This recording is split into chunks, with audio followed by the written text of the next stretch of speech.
بیت المقدس کے بارے میں میرے آقا صلی اللہ علیہ وسلم نے فرمایا یہ ہمیشہ اب یہودیوں کے تسلط میں نہیں جائے گا. یہ میرا یقین ہے.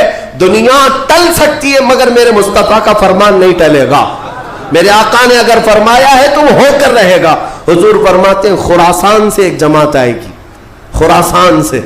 خراسان یہ افغانستان اور ایران کا کچھ حصہ ہے جس کو پرانے زمانے میں خراسان کہا جاتا تھا. میرے آقا فرماتے ہیں خراسان سے کالے جھنڈے لے کر کے ایک جماعت نکلے گی اور وہ اتنی تیزی سے بڑھتی ہوئی بیت المقدس کی طرف آئے گی کہ دنیا کی کوئی حکومت اور کوئی طاقت ان کا راستہ نہیں روک سکے گی, اور وہ جھنڈے سیدھے لا کر بیت المقدس پر گاڑ دیں گے. تنصب بإیلیا, میرے آقا فرماتے ایلیا یہ بیت المقدس کی سرزمین کو کہتے ہیں. جھنڈے وہاں گاڑ دیے جائیں گے. اور حضور اکرم صلی اللہ تعالی علیہ وسلم نے یہ بھی فرمایا جب تم دیکھنا کہ یہ یروشلم بیت المقدس دار الخلافہ بن جائے. دار الخلافہ کا مطلب راجدھانی, حکومت کرنے کی جگہ بن جائے. میرے آقا صلی اللہ علیہ وسلم فرماتے ہیں فقد دنت الزلازل والبلایا والامور. حضور فرماتے ہیں تو پھر دیکھنا بڑے بڑے زلزلے آئیں گے دنیا میں. جب یروشلم کو راجدھانی بنا دیا جائے دار الخلافہ, بڑے بڑے زلزلے آئیں گے دنیا میں. والبلایا, اور بہت ساری بلائیں پھیلیں گی پوری دنیا میں. یہ وائرس یہ کنٹینیو آئیں گے, یہ مت سمجھنا کورونا چلا گیا. ہاں یہ سب اب کنٹینیو آنے والی ہیں بلائیں. پوری دنیا میں بلائیں پھیل جائیں گی اور اتنے بڑے بڑے معاملات ہوں گے جن کو تمہارے کانوں نے سنا نہیں ہوگا. حضور نے فرمایا. اور یہ دار الخلافہ سے کیا مراد ہے؟ محدثین نے اس میں الگ الگ بحثیں کی ہیں, لیکن میں آپ کو بتاؤں 2017 میں, ابھی 3-4 سال پہلے کی بات ہے, 5 سال پہلے, ان یہودیوں نے اپنی راجدھانی ڈکلیئر کر دی. یروشلم ہے, بیت المقدس ہماری راجدھانی ہے, اور سارے سفارت خانے جتنے بھی ایمبیسی ہیں انہوں نے سب وہاں پر منتقل کرنا شروع کر دیا, اور بیت المقدس کی سرزمین کو اپنا کیپٹل سٹی بنانے کا اعلان کر چکے. اور میرے آقا کی حدیث صادق آ رہی ہے جب وہ راجدھانی بنے گی اب بڑے بڑے زلزلے ہوں گے اور پوری دنیا میں بلائیں پھیلیں گی اور بڑے بڑے معاملات ہوں گے. اور پھر اس کے بعد میرے آقا صلی اللہ علیہ وسلم فرماتے ہیں ایک دور ایسا آئے گا کہ اللہ ان کو ذلیل و رسوا کر کے اس زمین سے نکالے گا, اور ایک امام برحق کے جھنڈے تلے مومنین جمع ہوں گے. پوچھا گیا وہ امام برحق کون ہوگا؟ میرے آقا فرماتے ہیں وہ میری اولاد میں سے ہوگا, اس کا نام میرے نام پر ہوگا, اس کے باپ کا نام میرے باپ کے نام پر ہوگا, اور اللہ اس کو امام مہدی کی شکل میں بھیجے گا. ہاں یہ زمانہ بہت قریب آ چکا, یہ زمانہ بہت قریب آ چکا. میں بارگاہ رب العزت میں آج جمعۃ الوداع میں یہی دعا کرتا ہوں کہ مولا اگر زندگی کی سانسیں باقی ہیں تو امام مہدی کی فوج میں ہمیں جگہ عطا فرما, ان کے جھنڈے تلے مولا ہمیں امن و امان عطا فرما دے. دنیا سے ظالموں کے چنگل سے مولا ایمان والوں کو آزادی عطا فرما, کفار و مشرکین کے تسلط سے مومنین کو آزاد فرما دے.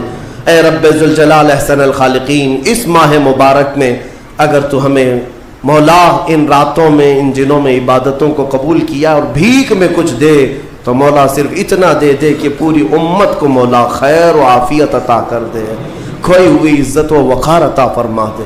ہمارے ناحق قید کیے ہوئے بچوں کو مولا آزادی عطا فرما دے, بے قصور جیلوں میں بند ہمارے بچوں کو مولا آزادی عطا فرما دے. 1914 سے 1918 کے بیچ میں فرسٹ ورلڈ وار ہوئی, دنیا کی سب سے بڑی جنگ, پہلی جنگ عظیم, جس میں ترکیوں نے جرمنی کا ساتھ دیا اور ہار گئے برطانیہ انگلینڈ کے مقابل میں. تو ہارنے کی وجہ سے ہوا یہ کہ ترکی کی ساری خلافت ختم ہو گئی, خلافت عثمانیہ کے ٹکڑے ٹکڑے ہو گئے. 50 ملکوں پر ان کی اکیلی حکومت تھی, سب ٹکڑے ہو گئے. ترکی کو سب ختم کر دیا گیا, خلافت ختم کر دی گئی. یہ 1920 میں خلافت ختم کر دی گئی, اور پھر برطانیہ انگلینڈ کے تسلط میں, اس کے قبضے میں فلسطین بھی آیا. یہ وہ زمانہ تھا جب ہمارا انڈیا بھی انگلینڈ کے انڈر میں تھا, ہمارا بھارت بھی. برطانیہ ہر ملک فتح کرتے ہوئے اپنے اندر لیتے جا رہے تھے, یہ انگریزوں کی عادت تھی. تو فلسطین بھی ان کے اندر میں تھا.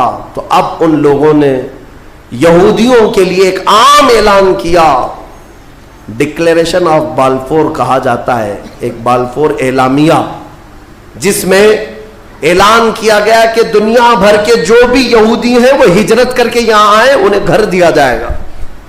1921 سے پھر فلسطین میں ایک چھوٹی سی بستی میں ان کو بسایا گیا۔ 4000 لوگ پہلے آئے، 4000 لوگ آئے، پھر یہ ہجرت کا سلسلہ چلتا رہا یہاں تک کہ 1947 میں ان کی آبادی 36 لاکھ کے قریب ہو گئی، 30-35 لاکھ سے بڑھ کر کے آگے بڑھ گئے۔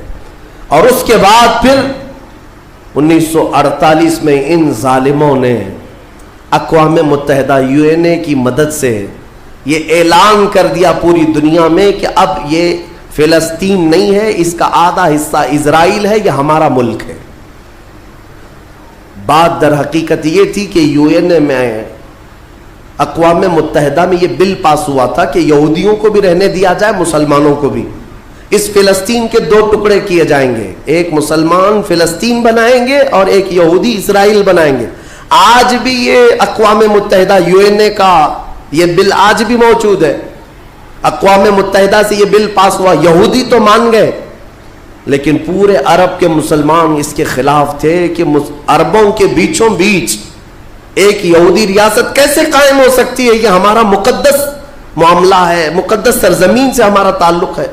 احتجاج کرتے رہے، لیکن ان یہودیوں نے مال کے ذریعے، عورتوں کے ذریعے سارے عرب ملکوں کے جو بادشاہ تھے ان تک اپنا تسلط جما لیا۔ کئی ایسے عرب بادشاہ ہیں جن کی بیویاں یہودی ہیں، ان کے گھروں تک یہ پہنچ گئے اور ان کو ایسا نیوٹرل کر دیا کہ اب وہ فلسطین کے بارے میں بات نہ کریں۔ ہوا یہ کہ اسرائیل تو بن گیا، لیکن آج تک فلسطین نہیں بن سکا۔ فلسطین کا وجود دنیا نہیں دکھاتی، گوگل میں چیک کرو تو نہیں بتاتا، فلسطین کوئی جگہ نہیں۔ میرے عزیزو، ہر 10 سال پر یہ زمین کو ہڑپتے آج پورا وہ ارض مقدس جس کو فلسطین کہا جاتا ہے 90% یہودیوں کے قبضے میں آ گیا۔ اقوام متحدہ سے یہ بھی بل پاس ہوا تھا کہ آدھا کر لیا جائے، اسرائیل ایک ریاست، فلسطین ایک ریاست، لیکن بیت المقدس جو ہے، مسجد اقصی، وہ دونوں کے انڈر میں نہیں رہے گی، یہ اقوام متحدہ کے انڈر میں، یہ خود مختار رہے، کیونکہ یہاں یہودیوں کا بھی تعلق ہے، عیسائیوں کا بھی ہے، مسلمانوں کا ہے، سب کو یہاں آنا جانے کی اجازت رہے گی، کسی کے انڈر میں نہیں رہے گا۔ یہ پاس ہوا تھا، لیکن آج حالات یہ ہے کہ اس بیت المقدس کی دیواروں پر، دروازوں پر یہ وحشی ظالم اسرائیلی بندوق تانے آج بھی کھڑے ہوئے۔ یہ جسے اندر جانے دیں وہ جائے گا۔ پوری دنیا اپنی آنکھوں سے دیکھ رہی ہے ان کی خیانت، ان کی غداری کو، لیکن کوئی ایک جملہ تک نہیں کہتا کہ اسرائیل دہشت گرد ہے۔ آپ کو میں ایک آنکڑے اگر بتاؤں تو آپ کے رونگٹے کھڑے ہو جائیں۔ انہوں نے فلسطین کے مسلمانوں میں سے اب تک 2.5 لاکھ صرف بچوں کو قتل کیا ہے ان اسرائیلیوں نے۔ آج بھی یہ ڈیٹا موجود ہے، انٹرنیٹ پہ موجود ہے، بڑی ویب سائٹس ہیں، انہوں نے شو کیا ہے۔ اقوام متحدہ کی بھی رپورٹ موجود ہے کہ فلسطین کے کتنے مارے گئے۔ ان دونوں کی جنگ میں 24 لوگ اگر مارے جاتے ہیں تو 23 فلسطینی ہوتے ہیں، 1 اسرائیلی ہوتا ہے۔ پھر بھی دہشت گرد فلسطین ہے، آتنکواد فلسطین ہے۔ میرے عزیزو، یہ دنیا جو دوہرا کھیل کھیل رہی ہے، اس کو کون بتائے گا آخر؟ وہاں جمعہ کی نماز پڑھنے کے لیے مومنین آج بھی جاتے ہیں، ان پر گولیاں برسا دی جاتی ہیں، لیکن ان جیال مسلمانوں کو ہزاروں سلام جو تلواروں کے سائے میں بھی میرے مولا کی عبادت خشوع و خضوع سے کرتے۔ میں خود گیا اور دیکھا ہوں، چھوٹے سے بچے، 6 سال کے، 8 سال کے بچے ملنے کے لیے آتے ہیں، اور یہ پورے اسلحے میں لیس فوجی کھڑے رہتے ہیں۔ چھوٹا سا بچہ ان کی گن کو یوں گھماتا ہے اور مسجد میں اندر آتا ہے، ایسا لگتا ہے جیسے وہ کھلونے کو پکڑ رہا ہے۔ میرے عزیزو، یہ بھی حدیث پاک کے ذریعے سے میں بتاتا ہوں۔ میرے آقا صلی اللہ علیہ وسلم فرماتے ہیں، میری امت کا ایک